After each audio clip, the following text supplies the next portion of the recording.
Okay, so that's a nice segue into the next slide, which is about the cost of compliance. So all the things we've spoken about is driving up the spend. The top of the chart shows, yeah.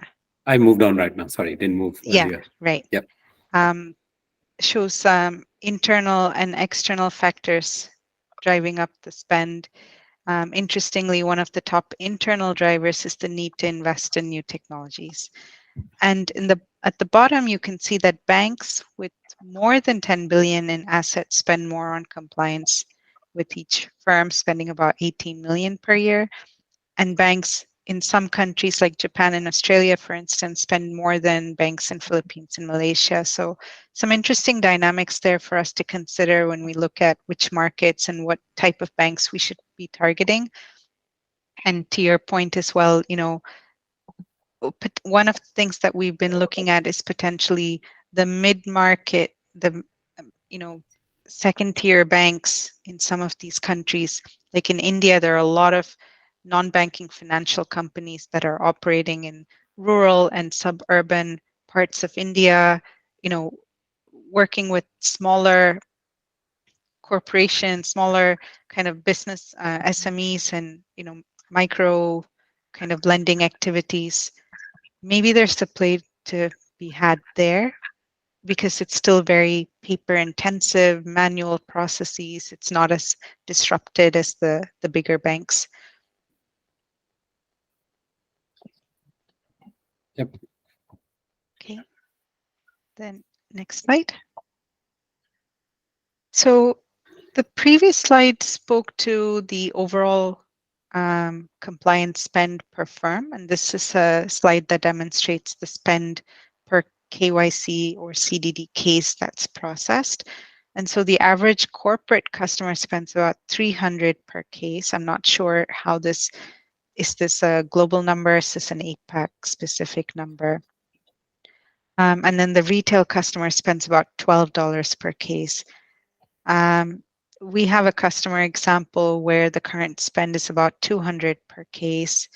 But institutions that spend below average on technology incur above average compliance spend. So clearly, banks investing in tech are benefiting from improved efficiency and productivity. Yep. Okay.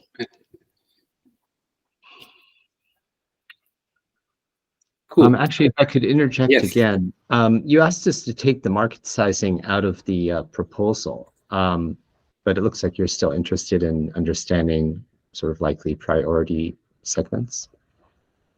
Priority segments, yes. So like where would we be most disruptive? Where is, where there's still underserved kind of needs in existence. But from a market sizing perspective, we know that there's a large market out there. We know that we have the customer base to capture that market with the right solution in place. So we're not too worried about it's a growing market. Maybe it's not growing as fast, but it's still a growing market. So we're not too worried about that. Maybe we can talk about, consolidation within the space. I think that's something we'd be interested in. Is there do we see that because there's such a fragmented market and a lot of vendors, do we see consolidation happening? Mm-hmm. Yeah, do we see this like some of the global players go with these global companies and they deploy their solution across their geos and their lines of business? Otherwise, is it just regional players? Because when in our conversations we see, like, I don't see a specific trend, but I do see that sometimes they recommend, the global players also recommend that regional players have better coverage, and so hence the banks might go these regional players for that kind of solution. So is it fragmented, or is it just more of a network effect where players network with other players and then that becomes a part of the solution? Something that we were just kind of trying to understand. Okay.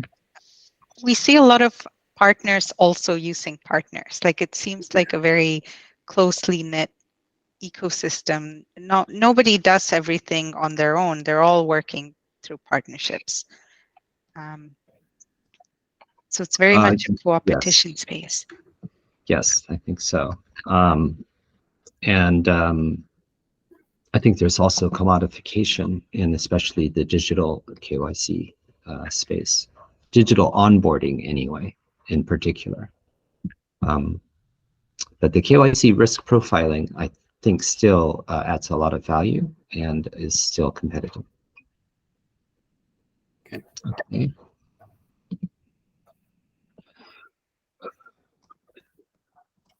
All right.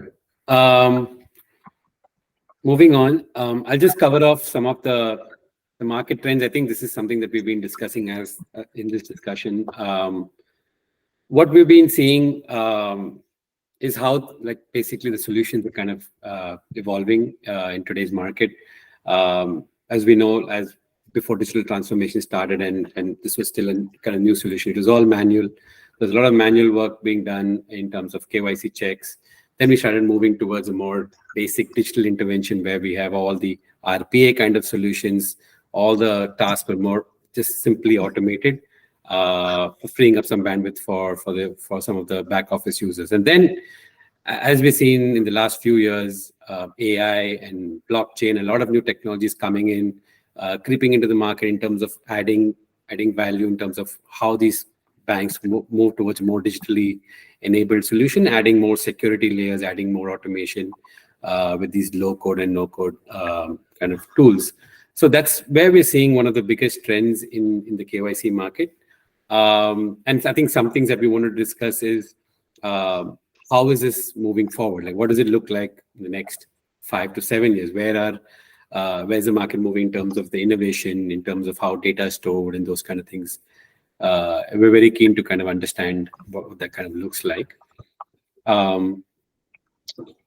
Again, something that we spoke about, physical KYC process moving towards an eKYC process where, and again, this is more like you mentioned, Neil, more towards the KYC space in retail banking where it used to be a more manual process, and now it's all identity capture, liveness detection, facial recognition, all those kind of biometric details are captured, and onboarding is now, as opposed to taking from days and weeks to really within minutes and seconds that we can get someone verified, right?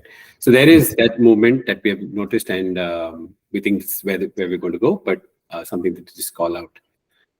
And yeah, this is an interesting one, which we still have to get our heads around what this kind of means. But we understand that a lot of governments and a lot of banks are working with the governments to kind of work towards this single KYC utility model, where the data kind of is all centralized, and usually this information is accessible by all the banks in a single repository. But I think there's a lot of, like I think we mentioned last time, this is something that's in its nascency. It's more concept. We still need to look at how this is going to change the market. But from a non-KYC utility space, we see this in some of the banks today where they use these central core banking systems, and they have to tap into that banking system to get information about a customer, and that's shared by multiple banks. And so this move, how will it affect our strategy? How will it affect our go-to-market is something that we wanted to kind of understand in this space going forward. Yeah, and with that, I just wanted to quickly cover off. I think this is what you were mentioning, that when we spoke about how we want to position our Iron Mountain in this space, things that we bring to the table, things around security and compliance, like Joe mentioned, document storage. We store your documents safely, securely. We have coverage on logistics and making sure the information is readily available to you. We've been on a journey with our customers on the analog to digital conversion. As banks and as FIs and all of our customers transform into digital space, we've been going along with them, helping them set up their systems, helping them set up their data storage and information management as a whole. Along with the BPO offering, I think what we can bring to the table is the end-to-end KYC CDD service provide, like basically end-to-end managing a physical digital right up to doing all the KYC CDD processing and straight-through processing, all those kind of things. Is something that we can do. And because of our global coverage, this is something that we think that works to our strength. We can deploy a solution across other regions of the world, like Asia Pacific, Europe, and North America. That's something that we think that's very useful. And then this AML regulatory database is something that we've been thinking about. We have an internal tool called Policy Center that really stores the jurisdiction rules and retention rules around the types of documents that you have with us. So if a customer has a certain type of document, there are rules in that repository that tell you this document needs to be stored for X amount of time. This amount of this type of document needs to be available to these kind of departments, these type of people, all those kind of things around the process and controls. We also have KYC-based rules, document-based rules in that system. But the thing that we're exploring is to see is there a need for a regulatory database or a business rules engine, if I may, that houses all the regulatory information for that customer, wherever they need to deploy it, what controls, what changes. And that's something that we think as an end-to-end solution would be useful for the customer to kind of work on, use their controls to configure. And this is something we're exploring, but we think this would be a useful feature. And Neil, I just want to get your thoughts on this slide. What do you think when it comes to looking at these aspects, going to market perspective? If you had any thoughts. Yeah, I think that your document management capabilities could come into play. I think your experience providing KYC BPO is very clear background for an area that I think there are needs in. I think everything else is a little more exploratory and should be validated. The AML regulatory database, if I understood you correctly, it's expanding your ability to track regulation and map that to an organization. Could be applied to financial crime compliance regulation, all of it, not just document retention. Document retention alone is important already in AML as well. But that's really regulatory change management, which we see as a separate solution. Okay. And an area that there are quite a few new entrants, so RegTech type entrants working in this space. We've seen, I think, pretty limited, these are SaaS-based solutions, but I think we've seen pretty limited use of AI, maybe natural language processing at most. But you mentioned a rules-based approach. I think to be compelling in this area, especially if it's a standalone offering, some advanced automation capabilities based on pretty smart automation, so AI plus robotics would be necessary as an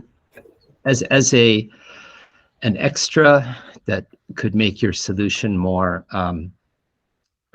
competitive and attract more attention. Maybe it wouldn't be necessary to go that far at all, because most AML solutions or KYC solutions don't have this at all. All they have is document retention, which they don't reach out to regulatory sites to find out if it's 5 years or whatever the span is. So it could be a value add as is. We actually work with law firms all around the world to know what the document retention regulations are, by jurisdiction, by industry, by doc type, based on the various, ISO standards and whatnot. And then we pull all of that information into this database, which we call Policy Center. And that then drives the retention rules that are applied within our document management systems.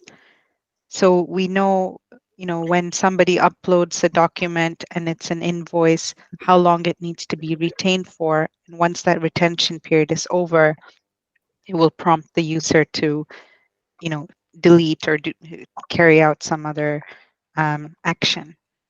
So we were thinking that one of the challenges that banks have is the pace of change within AML. There are always new regulations coming out, new guidelines coming out.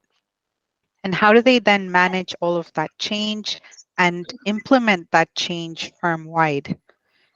And we read that that's something banks still struggle with. So it's about how do you take the change and convert it into business rules that can then drive the engine behind this whole process? Yeah, no, I think that's, I agree with your assessment. I think there are needs. They are usually larger than just financial crime compliance. Mm-hmm.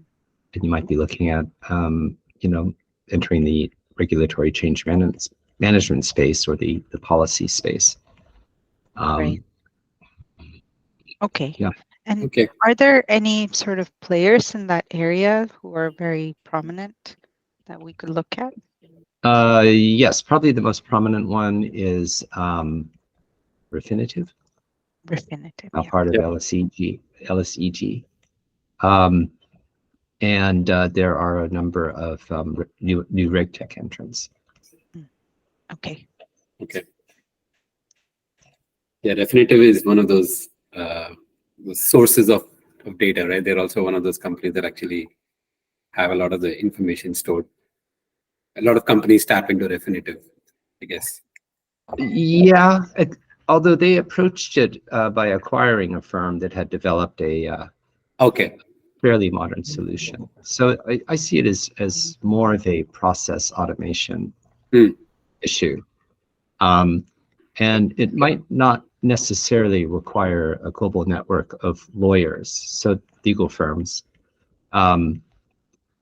I think that the more advanced approach is basically ping regulatory websites for the changes and scan them and try to do it using natural language processing. Yep. And then use analysts to support the process, because automation hasn't been perfected. So one of the customers we spoke to in India said that suddenly there was a requirement to not accept election cards as a document proof for KYC, and because there had been a lot of fraud with election cards, so they had to go back and look at like all the KYC cases where there was a submission of an election card as identity proof and redo all of those cases. So when these things come up, do they use Refinitiv as a tool to drive down new business rules? They could. I think, I'm not sure if Refinitiv has reach in that line of business into the Indian market or into the Asian market much at all. I'm just not sure, but I think their natural market is probably going to be more Eurocentric. That's where the solution was developed. But it's I think the RegTech startups that offer these tools on a SaaS basis are probably more likely to be reaching out into different global regions and to different tier sizes of customers, and using more automation. Okay. But yeah, it's a big area. There are big needs there. I think. And my comment about the perhaps not needing a network of legal firms is really a hypothesis that perhaps internally you could make your processes more efficient, by developing a more automated approach. Mm-hmm. Having the assurance from the legal firms could help, but there might be opportunities for making things more efficient for you internally in going to market with a product of that nature. Agreed. Yep. All right. I think I'm going to skip the next slide. This is just because it's more really about some of the capabilities that we're just talking about. I actually wanted to. Should we? I mean, in the interest of time, Joe, should we just focus on the questions part, or should we just go through? I think slide 14 is a good one to Is it good? just Yeah, walk. Yeah. yeah. This actually, yeah. Skip this one and do this one. So, while this comes up, I guess. Yeah. So, I mean, please pardon the KYC as a managed service. That's a term used internally at the moment for our kind of solution, just to socialize it. But the way we're thinking of it is this if you have to go to market with this solution, we have to partner with a vendor who can help us in the technology, in the domain expertise, and in the support and service. That's how I'm broadly breaking it down into. And when I mean by technology, it all starts off with that one integrated solution that we need to build with our content services platform, the case management, the workflow, the business rules engine, all the kind of things that are required. If it's KYC, it's really the mobile SDKs, the web portal, the way to capture information from end customers, processing all that information. So that's the technology piece. So if you look at it from a vendor point of view, the way we're thinking of it is we have an integration with the vendor as a one-time integration for standing up the solution. And each time we go to a customer, that's where we need their support through the solution delivery process, which is discovery, understanding what the requirements for that bank or FI is, where their jurisdictions are, what the sort of how does it need to integrate with their solution, all the things that are required to implement the solution, and configuring their for their needs, right? So technology piece, the domain expertise, along with the support during these conversations to implement the solution, and really help the customer on their journey. And this is where I wanted to actually have a conversation with you too, Neil, around how does this typically happen within an organization. Our understanding is, from speaking to a few vendors, is they have a few months of conversations around what they need, where they need to implement the solution, how it needs to work internally, having users onboarded, training, enablement. And then once the solutions go live, they support this customer through expansion, to scaling to different regions, or even looking at some of the internal challenges that they arrive to. And this is again in the KYC CDD space is what I'm talking about. You see transaction monitoring and fraud-based detection, all the other kind of use cases, if I may, we can look at as next versions. And so this is what we were thinking in terms of how we go to market with the vendor. And what are your thoughts on, does this make sense? Is what I've heard kind of partially true, not true? It'd be good to know. Yeah, I think a formal RFI process or RFP process is often part of or choosing a KYC solution, and that might be separate from choosing a data provider. Okay. And so that potentially opens up the issue of you providing a set of services, document management and BPO, let's say, to an FI, and them deciding not to choose your partner at the end of that RFP process, but choosing another partner and integrating that with your processes. So I think it opens the door to that type of more traditional partnering, and that might also result in losing potential revenue.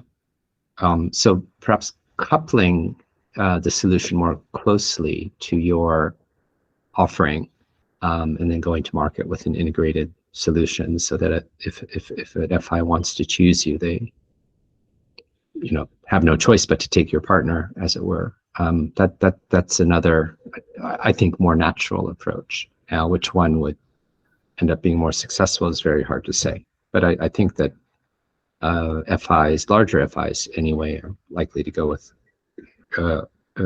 undergo a formal vendor selection process for KYC solutions. Possibly less so for managed services. Yep. And then as you go down into smaller tiers, I think that's a world where you can have discussions and do things without as formal of a process. All right. Okay. So that's a very interesting question. Yeah, just something that we're exploring. Okay. One of the things that we've been thinking about is, should we go with a single partner approach? Should we go with a multi-partner approach? Best of breed versus, broad capability, global capability. Because what we're finding is that we want to provide a global solution, but at the same time, we need to make sure that there's product market fit, there's pricing fit for the local markets. And so for countries like India or Philippines, a global solution might be too expensive, especially at the mid-tier, where we think that there's opportunity at the moment. And so, this is a question we've been struggling with. Also, given that we don't intend to build the solution at any point. We want to partner with the view to acquire at some point. And, we want to make sure that in the initial stages we're using this partner for their domain expertise and their support and service, but eventually we want to bring all of that in-house. That's given how well this whole service goes once it gets launched into the market. So,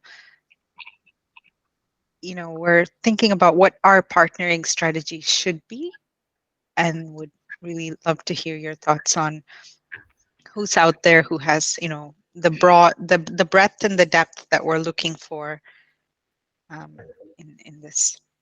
I think there are two parts to KYC, and one is the data, basically the entity data that the ID verification services provide, and increasingly positioning that as KYC, and using that data or offering that data for the KYC use case. And that's the scenario where you see those large global firms using local partners or being used by local banks along with local data. And the other piece, and so the sort of multiple partners piece makes sense there. The other piece, though, is risk profiling, which is, you were talking about it, Jyotsna, earlier, about the more data, the better you can understand the customer's risk. And the risk profiling might make sense as a piece to keep to yourselves to add value. But what I mean is to select one partner, and it might be, it may or may not be an expensive, international partner. There might be a great local partner that can support you internationally. That's my first take on that. Sounds good. Awesome. And this is just more from an internal visualization of our solution stack, if I may. The way we look at it is, when we go to a customer, when you think of all the things that we can offer, it all starts off with our content services platform. That's what CSP stands for, and the digitization means the scanning of the documents that we do today, the content services platform where we make it available to the customer today, and the IDP, the intelligent document processing platform, that really extracts all this information and makes it available to the customer. So this is from a digital business unit perspective, this is something that we do as a part of the core business. Things like, in addition to that, is the information governance and the policy center that we just mentioned around retention rules.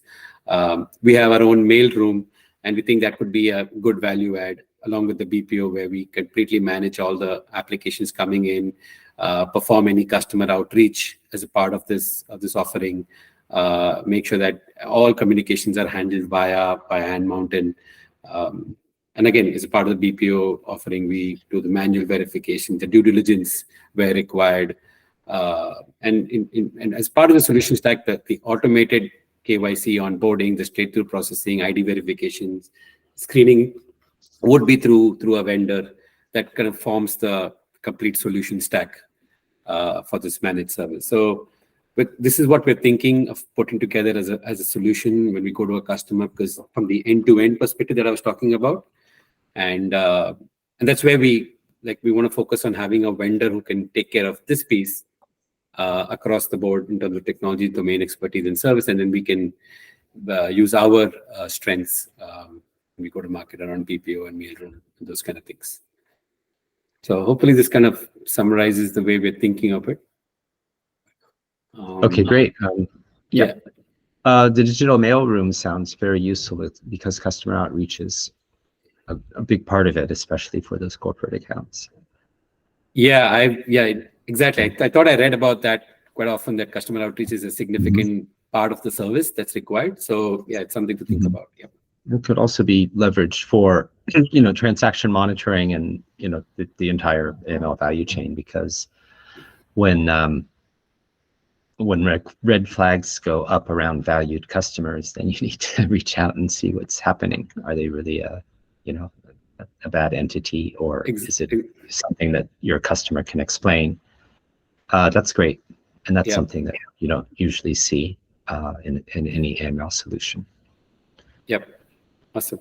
And so just on that, because you asked, is customer outreach an internal kind of function within the banks, or they usually outsource that piece? The reason I asked is because for that specific thing, I've seen banks struggle. I've read that banks struggle with this whole outreach and having a process around that.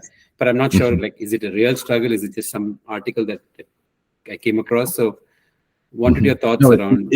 I think it is a struggle. And my last comment might have been misleading. I meant for transaction monitoring, you don't see that type of capability. For KYC workflow solutions, you do, such as Finergo.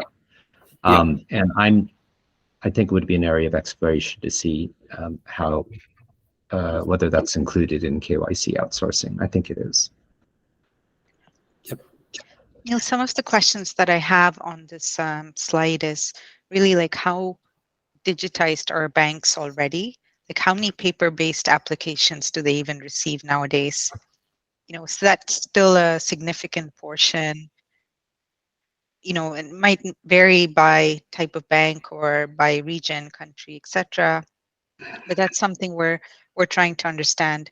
And then secondly, how many banks have outsourced their KYC function? I know that in India, for example, outsourcing of core banking functions is actually prohibited. So banks have to do the KYC operation in-house. It can't be third-party resources or outsource teams that are doing it. They can outsource only the technology component. But there could be limitations on our ability to do BPO in some markets. So that's something we're trying to understand as well. Okay. All right.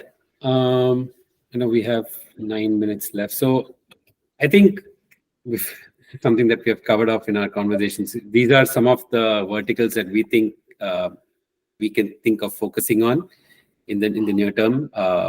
We have customers in some of these areas, and we thought that this would be a good set of industries to look at. But again, as our research goes along, we would like to see where we can focus on with our MVP and the first few customers in which sector that we should use our approach. Again, quick comment there. Yes.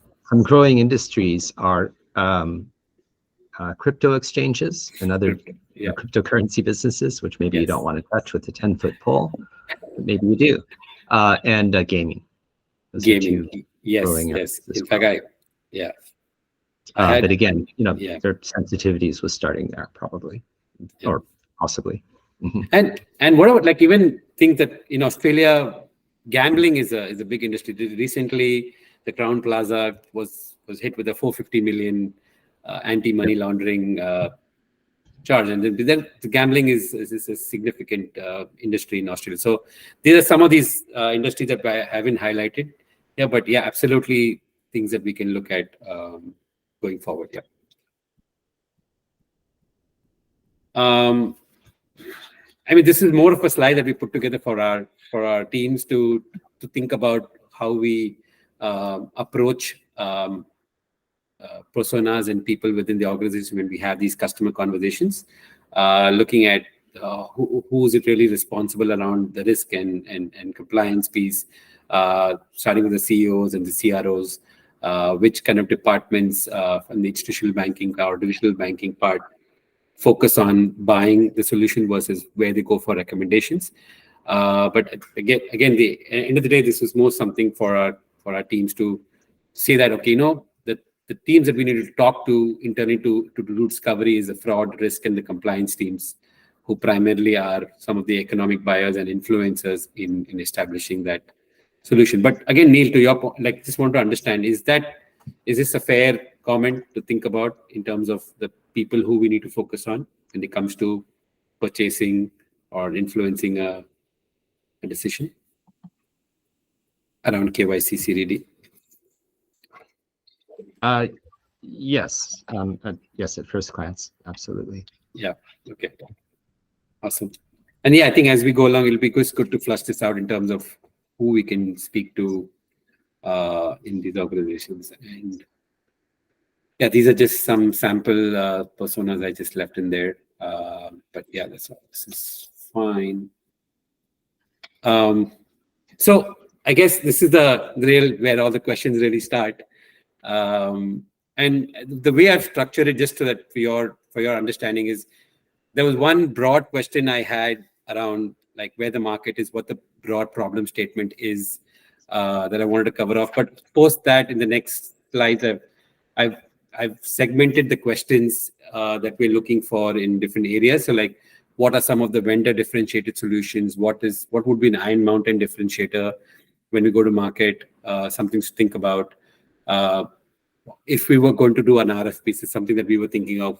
What would you suggest is things that we should look for in RFP? What is the process that you would recommend that we follow?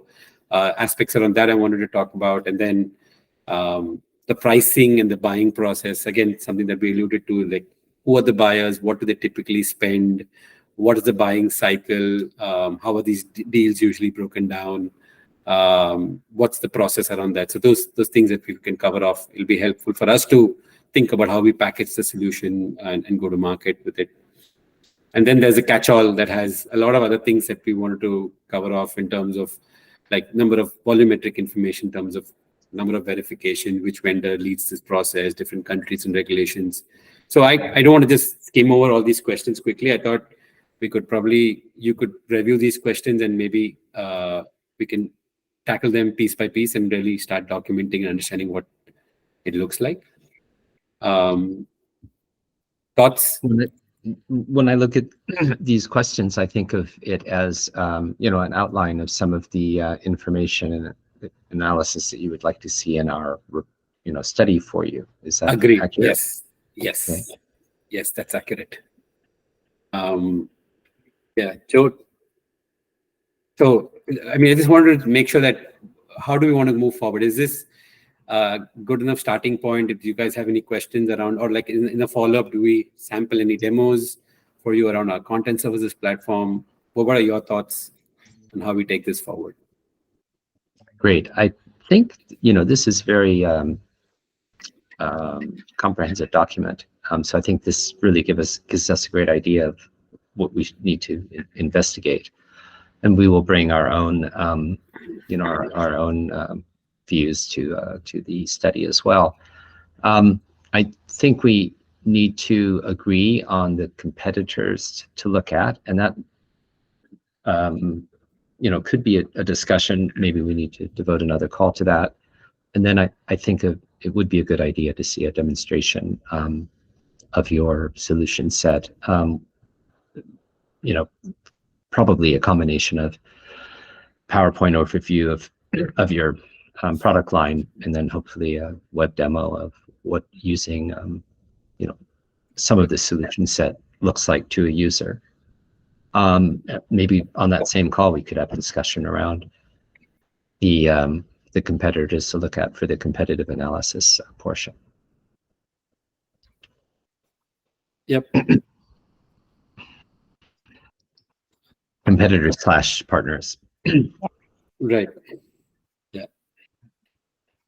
So a big question there for me is whether you are thinking of really what I see as essentially a data provider, like GBC in the UK with its global reach, or a automated onboarding provider, onboarding slash ID verification provider such as Jumio, or a more corporate focused workflow based solutions such as a Finergo, or newer RegTech solutions in the KYC space. Maybe a sampling across those would make sense. So if you have ideas about that, I would bring those to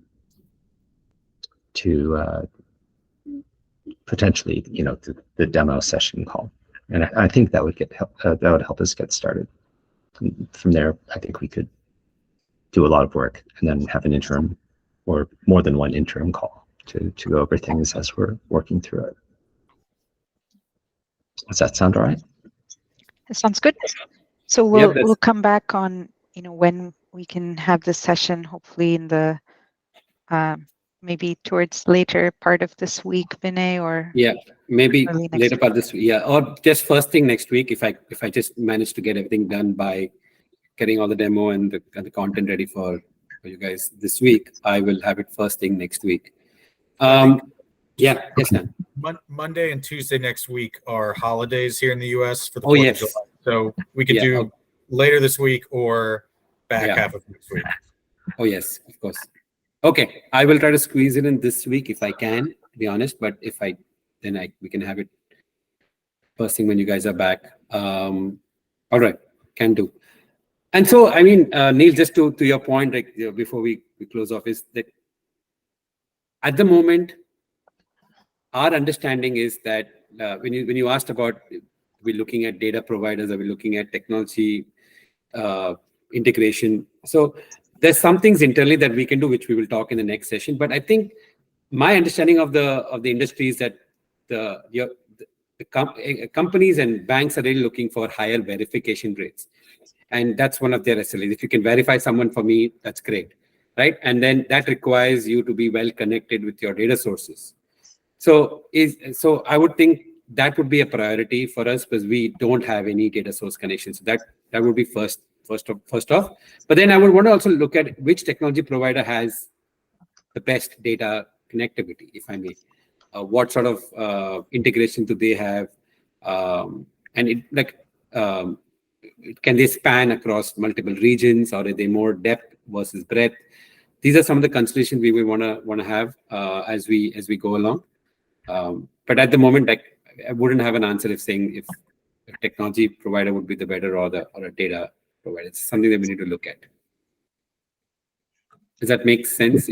It absolutely does, because it's it absolutely does, and because so I think it implies looking at a sort of a cross section of types of providers. I don't think that we'd be looking at making a final recommendation where you're going to go out and partner with someone based on this initial study. You mentioned I mean, there's a need for validating that, and I expect you'll have a rigorous process around that. So I think in the context of this study, a cross section probably of various types of providers would be a good way to go, but we can discuss that further next time. Yep. Perhaps. Awesome. All right. Thank you, everyone. Thanks, Neil. Thanks, Dan. Thank you, guys, taking the time out. Yeah. Likewise. Thank you again for coming to us. And this looks at like a very interesting engagement. And just one more thing is, I think for next time, perhaps you can propose what schedule you'd like for sort of touch points throughout the study. Typically, we do one in the middle. You're implying that it would be helpful for you to have more. We could certainly support that. So perhaps if you could take a look at the calendar, look at your own calendar, and come to us with your preference for touch points, then we could discuss that next time as well and lock that down. If that makes sense. Yeah. Yep. Okay. Can do. Thank you. Thanks, everyone. Great. Good evening. Thank you. Bye. Have a great day. Bye.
GPT.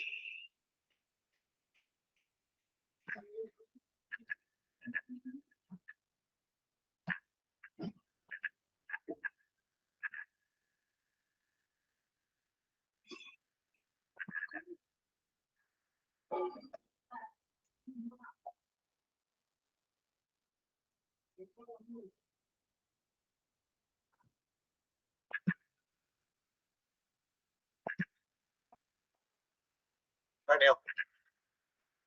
Hi, Dan. Thanks for turning their amount call. Yeah, they didn't really raise the topic of the interview questions, and we're already over time, so I figured maybe we can clarify that in the follow-up. From your perspective on the interview questions, or just the idea of the bank interviews, I did see, in our proposal, there's like a brief mention of, any additional primary research will be taken on like a best effort basis. Right.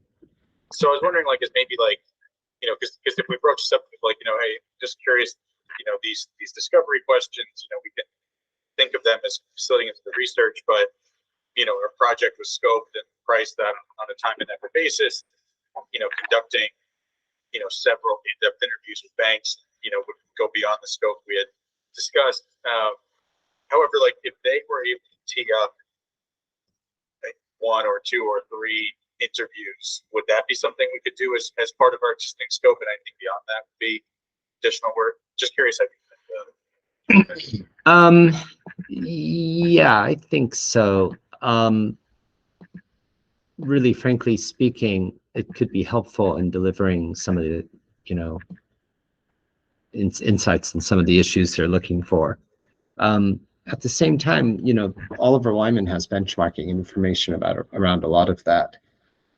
But sure, I mean, it's, you know, it's we're getting a good price for this project, and so I think we could accommodate a few interviews. Really advocating for that. It was more Mhm. like just striking a balance. So, I mean, Yeah, if you think we can, you know, deliver on their objectives without it, you know, I can adhere more to the, you know, listen, these, you know, interviews was not really part of the scope, you know, just go with the standard response. I think put it to them, just as you said, somehow my video is not working here, but where we can do a few, and it would be helpful if, you know, well, we always ask clients to tee up their customers for interviews. It usually doesn't go anywhere, but you could phrase it as that's part of our methodology.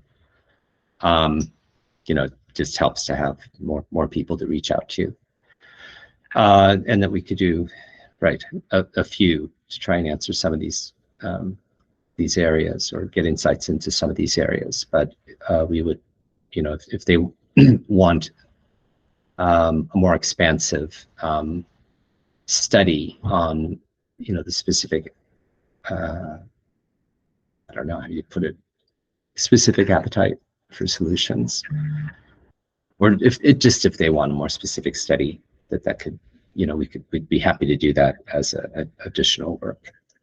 Yeah. Okay. Got it. So offer a little bit, but and I wouldn't even quantify it. I wouldn't want to be responsible for getting 5 interviews, for example. So it would just be reiterating, and they, again, it's more getting out in front of it in case, you know, I don't want there to be misconceptions about what the project is.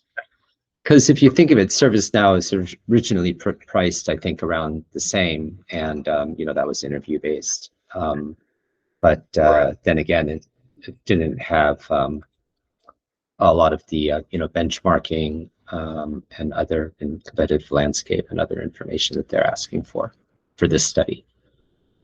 ServiceNow is basically, you know, interviews to get at. It is basically a study of appetite at financial institutions through interviews, or appetite and trends, and then regulatory trends. That was it.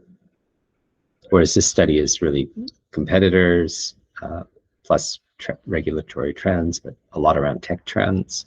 Yeah. Okay. And a much so different focus. I think I'll just try to, again, just clarify that, make sure there's not any miscommunication in our next call. Okay.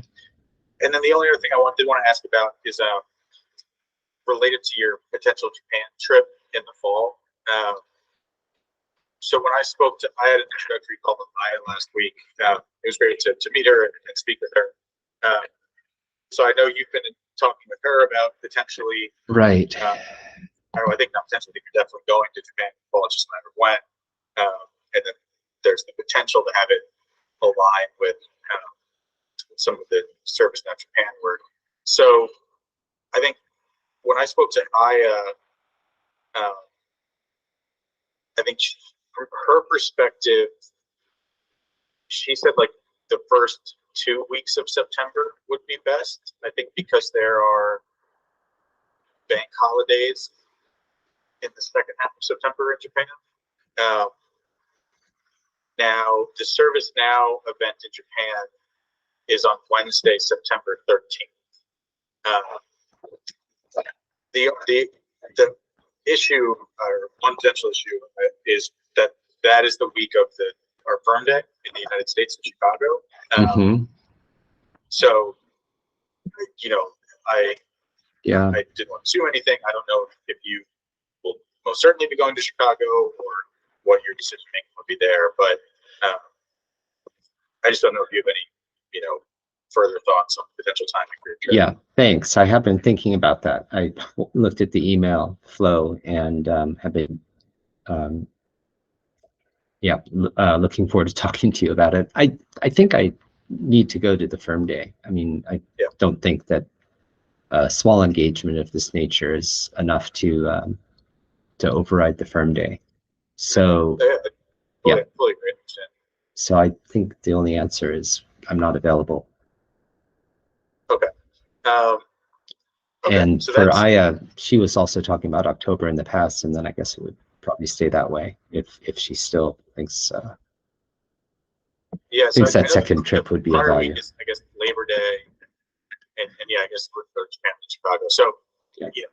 I guess selfishly, from my perspective, if since firm days in Chicago that week, that's the main item that I was kind of tracking for your trip. So I would then leave it to you and Aya Right. to determine when the Right. That's sort of a separate issue. I thought I had a great idea of consolidating them, but with the firm day, I guess it doesn't work.